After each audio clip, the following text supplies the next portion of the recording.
Honest J. Nowak. Oh yeah.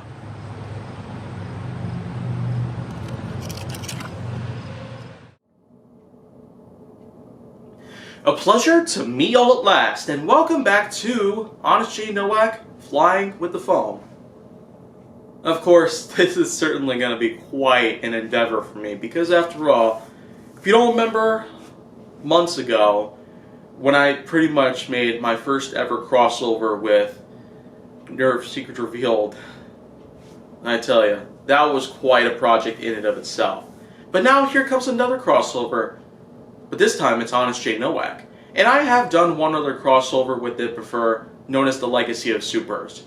A crossover between Honest J. Nowak and the superhero genre. But now I'm back at it with crossovers between Honest J. Nowak and various other things. This time it's Nerf Secret Revealed and Honest J. Nowak, together at last. And now, here comes number 3 of 87. I've been taking turns here and there from the Elite lineup to the Mega lineup, but now here comes a Zombie Strike Blaster. And this one in particular has ammo that is unlike most others that we have around here. These are the Zombie Strike bolts. Basically, long arrows with soft tips on them that can be fired from only a select few blasters that we have in the Zombie Strike lineup itself. This is the Wrathbolt. Basically, the Zombie Strike lineup's second entry into the bolt firing business in and of itself. As a matter of fact, they have done this before. In 2017, there was a blaster called the Wrathbolt, which was a bit larger in size compared to this. And a lot of people got a little confused on how to operate it at first, but you know what? That's just something we gotta get used to nowadays. I especially know how to handle the Wrathbolt, but since I don't really have one right now to show off, that kind of puts it off as something I'm gonna have to hold for a little while. But anyways, the basic gist of this blaster is simply put, to pull back on this cord here, insert a bolt into it, and then pull the trigger to fire. And that was the only bolt I had on me, I'm sorry. There are a ton of bolts that I have managed to get my hands on, but, wow.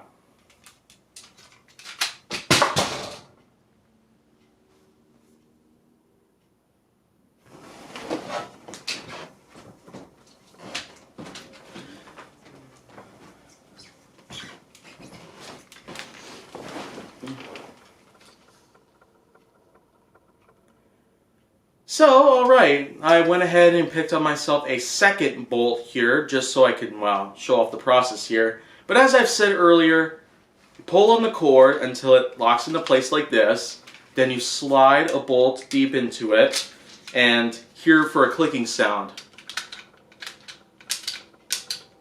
That basically lets you know that this little piece right here, if it's gripping onto the cord, then it's okay.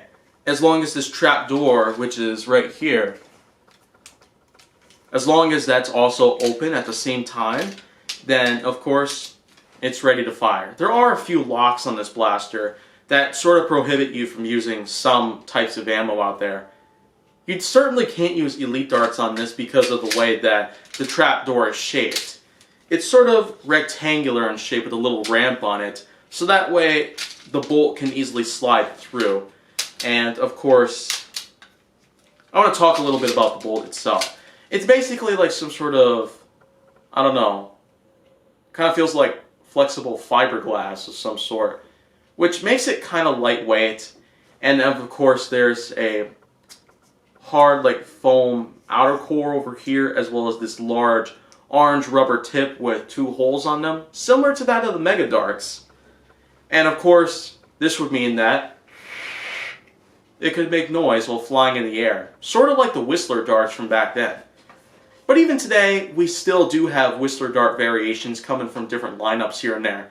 The Mega Darts themselves are sort of like the next generation Whistler darts, and more recently, the Ultra darts have gotten their own adaptation of the Whistler dart concept known as the Screamers. So we already have 2 different types of Ultra darts here, but As for the Zombie Strike bolts, which have actually crossed over into the Rebel lineup as well, they also have blasters that use these types of bolts on them. We haven't really gotten many new blasters like this with these kinds of bolts here, or arrows if you prefer to call them, but it's probably for a good reason. Oh, what a surprise. Just rebounded right back at me. So, just for funsies, just show off the way of reloading it, and fire. Nice.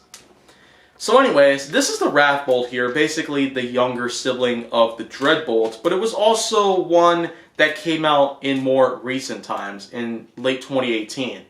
And the reason for that is simply because, well, the Bolt family of blasters that pretty much appeared from 2017, 2018, and probably even 2019 as well, especially for some models that have been reproduced. So of course, one of the main reasons why the Bolt family of blasters ended up going away at some point within just a year or two was because of the fact that, well, the bolts themselves... I'm going to pick up another one here. Some of the reasons why this sort of blaster right here was pretty much laid waste is because sometimes the bolts, they have a tendency to flex a little bit here and there, and sometimes they're very notorious for bending out of shape, so their flight could easily mess up after being fired. And not to mention that, well, sometimes it's a little delicate here. These little rubber fletchettes here, for example, they're not necessarily super durable, but they kind of do the job. It almost feels like silicone, I guess. And even the tip back here is also kind of like a silicone here. Or maybe PVC, I can't really be sure about that. It's the sort of same kind of rubber that they use for the tips of the darts, or the bolts in this case. And of course, let's not forget that, well, it still has the same old whistling properties as Whistler darts, or Sonic darts, or Mega darts, or more recently we have the Ultra Screamer darts. But we also can't forget that the blasters themselves also had a few issues as well. Like I've said, some of them had a few locks, and the Dreadbolt itself was pretty much deemed one of the worst blasters ever made in 2017. And the main reason for that, actually, is because, well, a lot of people were very confused on how to operate it, and of course, the blaster itself was pretty feasible because of how long it took just to prime and load in another arrow. Whereas with clip system blasters and most other blasters out there, with darts especially, you could load them in just seconds. But for bolt blasters like this, it was kind of no wonder why we eventually lost all of them, and we probably will never see another new blaster like this ever again. And it's mainly for some of those reasons. But I'm pretty sure that Hasbro might work things out and try their hand at this again. And if not, then, well, I don't even know what to say about that. But that's pretty much the Wrathbolt here. I still do appreciate this blaster for at least giving us some encouragement to try at it again. But I just don't really know about getting the Dreadbolt. I might want to pick it up just for curiosity's sake. And, I mean, the Wrathbolt is slightly better, more improved in most ways compared to the Dreadbolt. For one, because of its size, because of how much easier it is to load. You just have to pull back on the cord and then load a bolt into it and fire. You don't really have to prime a handle or anything like that, or put any cocking mechanism. It's just a trapdoor sort of like lock system that can prevent the blaster itself from being fired unless a dart or bolt is just loaded into it, and then fire by pulling the trigger. So that's pretty much my talk about the Wrathbolt in and of itself, and wow, this is probably like my only talk I'll have with the Bolt family of blasters out there for some time. But if you want to see more, go down to my channel. Make sure that you like, subscribe, comment, follow me on social media, and stay on the Hollywood side.